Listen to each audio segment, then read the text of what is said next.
He said, I bear them record. They have a zeal of God. They have an excitement of God. They have an understanding that, hey, we should be serving God. But he said, but not according to knowledge. So when you become a man, you stop thinking as a child, you put away childish things. He said, they got a zeal, but not according to knowledge. They're excited about doing for God, but they ain't got a clue what the righteousness of God is or how to please God. They're being ignorant of God's righteousness, verse 3. They've gone about to establish their own righteousness and have not submitted themselves to the righteousness of God. Now, what are we talking about here? I'm going to break this down a little bit.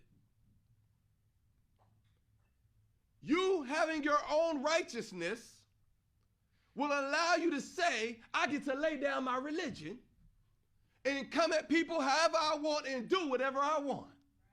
And God is still okay with me. That is your own righteousness. Being ignorant of who? God's righteousness, which says, be ye angry and sin not. Let not the sun go down upon your wrath. See, when it's your own righteousness, you're going to be angry for days. And you're going to feel justified in your anger because they wronged me. That's your own righteousness. You made that. That's the gospel of you. That is not in the book.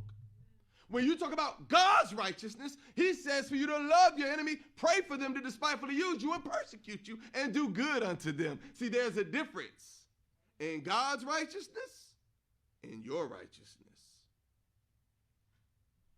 God's righteousness will tell a man to love his wife as Christ loved the church, to where he died for her.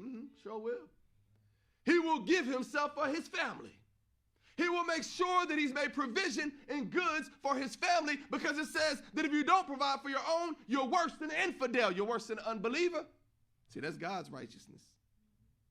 Man's righteousness says, well, I got to do me too, and she got enough. She all right. I'll just give her a little budget, and I'll penny pinch and put my foot on her neck and treat her like the bottom of my heel.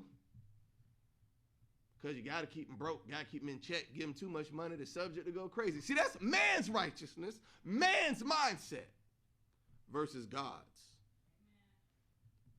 He said, a man love his own body, he nourish and cherish it. That's how he's supposed to treat his wife. You make sure you look good, don't you? Well, you need to make sure she look good.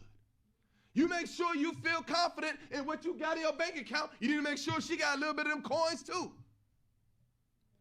You like to make sure your car look nice and clean and washed, and that's for those who do such things, because some of us don't. But for those that do, you make sure her car is clean, nice, and washed also. Make sure your tire pressure good before you go to work so you can ride out. You do the same for your family. When you're following God's righteousness and not establishing your own righteousness.